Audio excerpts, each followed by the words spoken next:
Hello everyone, Salam alaikum。今日はおでんを作ろうと思ったらさつま揚げがなかったんですよね。最近ドーハでさつま揚げ売ってないので、今日はさつま揚げから作ろうと思います。それではいい食材あるでしょうか？ Let's check it out!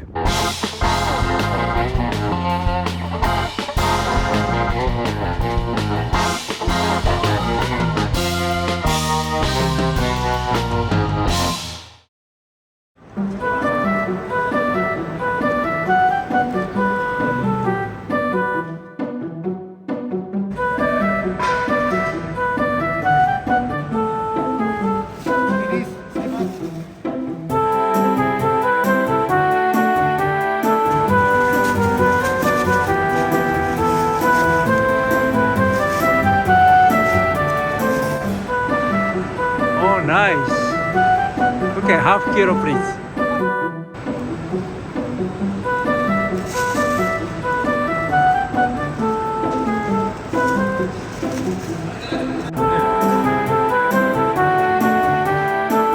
Yeah, 今日も夕方滑り込みできたんですけど、結構いい食材が買いました。